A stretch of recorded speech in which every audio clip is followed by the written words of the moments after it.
Do you ever wonder why you crave validation from your boss and other people at work? It's probably not about ambition, but about the relationship or lack thereof you have with your father. And by the end of this video, I hope you feel more validated and clear to take concrete steps that I will offer you to start healing these patterns. So, what exactly is the father wound? It's more than just a psychological term that I'm sure you've heard on social media and conversations. You might have heard the term daddy issues, right? But it's actually a deep ache in your nervous system, an attachment disruption that comes from the relationship you've had with your father who has been physically or emotionally unavailable. And this causes a tendency to seek approval because the love felt conditional, something that you had to constantly earn, or a father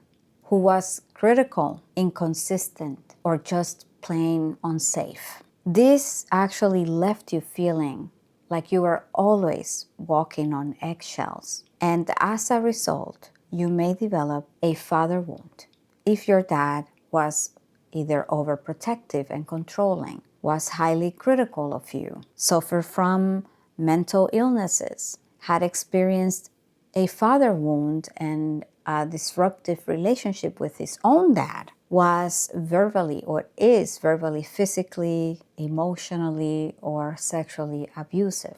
He might have abandoned you by leaving you when you were a child. Perhaps he neglected your physical or emotional needs. Perhaps he suffered from substance abuse, alcoholism, or left the family home as a result of a divorce or separation. Or maybe you had a father who passed away when you were young. Hi, I'm Karina Aybar, psychotherapist and coach, and I make videos about setting boundaries without guilt, parentification, and generational trauma recovery so that you can understand why you feel the way you do and how to heal with practical and compassionate tools. You see, those who have a father wound tend to show the following symptoms. You may have mental health challenges, emotional outbursts. You may use anger and aggression as coping mechanisms. Many of my clients, whether they identify as women or men, they often have this anger that they haven't metabolized.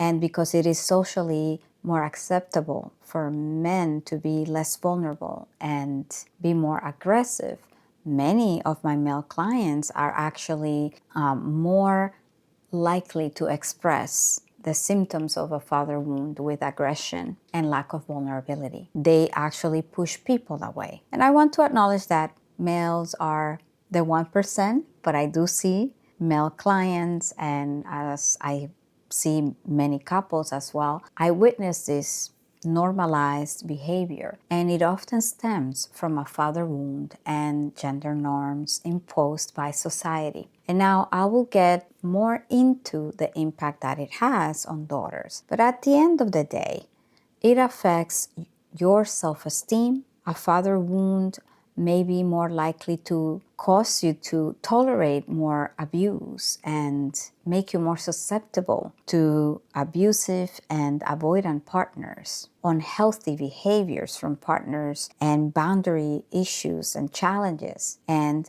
you may experience rigid behaviors and perfectionism. And now both the mother and the father wound have a profound impact on your self-esteem and the way that you attach in relationships. For instance, the mother wound often shapes our internal world, our sense of self-worth, and our ability to nurture ourselves and how we attach in relationships. But the father wound, that typically plays out in the external world. In our early development, our father figure is meant to be our bridge to the world outside of our home and our family. They are supposed to model safety, competence, and how to navigate challenges. But when that relationship is fractured, we internalize a core belief that feels unshakable. We believe that we are not capable and the world is a dangerous place. We may feel inadequate. So How does this childhood dynamic secretly run your entire career? Let's find out. Your subconscious mind, in its desperate attempt to heal, starts searching for a substitute father figure. It wants a do-over. It wants to finally get that feeling of security and hear the words, "You did a good job. That was pretty good. I'm proud of you." And the most obvious candidate in your adult life is your boss, an authority figure. For instance, sons who have a father wound feel inadequate or not good enough. There is this need for approval and validation, particularly from authority figures. Daughters may struggle with low self-esteem and lack of confidence and seeking constant validation. And there is a lot of perfectionism that happens and fear of making mistakes. And today we're focusing more on how it manifests at work. And this is why a simple, neutral feedback from your boss can send you into a shame spiral for days. It's why you compulsively check your emails at night, and not necessarily for updates, but for a sign of approval. You may be consistently thinking that you might have done something wrong, even though there is no evidence and nobody said so, but you are constantly seeking that approval, and you become like the teacher's pet. In this case, you become a favorite. And that actually, it's often related to the father wound, or at least with many of my clients. I wonder if you resonate, so let me know in the comments. I would love to hear from you. Now, think about it. It is that deep-seated need to prove your worth. Staying late not just to finish work, but to be seen as competent and indispensable. And that knot in your stomach before a performance review is not simply anxiety and your nerves, but that's your inner child, terrified of disappointing dad all over again. And you're not just working for a paycheck, you're working to finally feel worthy. And I want to emphasize that this is not just related to a male boss, absolutely not, but rather authority figures. That is why you may be seeking that validation constantly at work. I have many clients that come off very confident, they know what they want, they are the top performers at work. They also take on a lot because they have boundary challenges, but underneath it all, they are seeking validation, and there's a sense of insecurity. At first, they get this adrenaline from being given multiple projects, and they just want to excel at it until they burn out, right? So now that you know this, or you may be resonating with this, you may be wondering, like, how do you stop working for your dad and start working for yourself? The healing begins with reparenting ourselves. And here are 3 practical steps that you can start today. First, I want you to create a good enough list. At the end of each day, write down 3 things that you did well. Not perfectly, just competently. I remember a client that I had who started doing this. And after a month, she stopped needing her boss' nightly email and consistent approval and words of affirmations to feel competent and to feel secure at her job, because she would constantly question if there was no affirmation and approval. She was wondering, maybe they may fire me, or maybe I'm not that special anymore.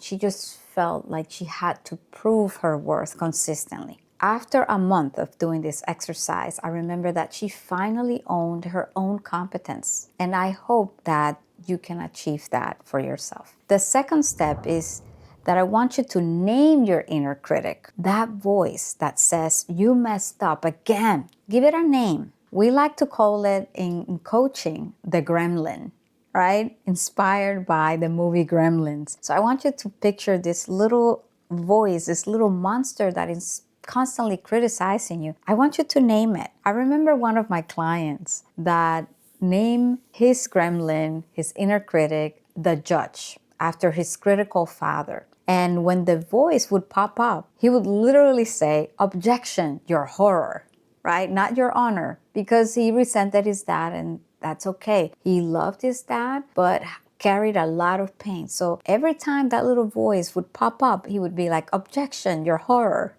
So I hope that this is useful for you as well. And it would immediately lose its power for my client.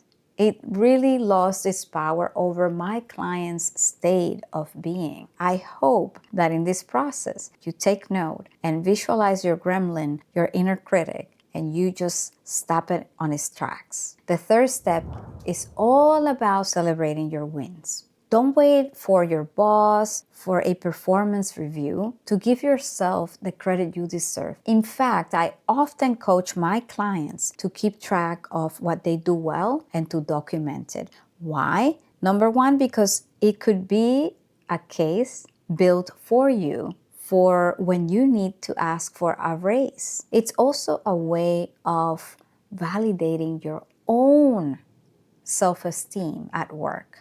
It is a way of proving to yourself, I did that. You want to keep a paper trail of what you do because that is essential. It is also an opportunity to work on your resume ahead of time, even if you don't need it, even if you just get promoted at your current company, wherever you work, it doesn't matter. But it's just good to leave a paper trail and a track record of everything you've been doing well. And that is so validating for your self-esteem. Now, remember, you finish a project, take yourself out to lunch, celebrate it. I had a client who did this, and for the first time, she felt genuine pride in her work and not just relief from someone else's potential disappointment. This is the work of becoming your own source of validation, of becoming your own best friend. And if this resonated, please comment I am ready below and let me know how the father wound and the inner critic is attempting to rule your career, but you are going to stop it on its track because you deserve that. And subscribe for more weekly videos on healing these wounds. I will see you in the next video, and please remember your resilience.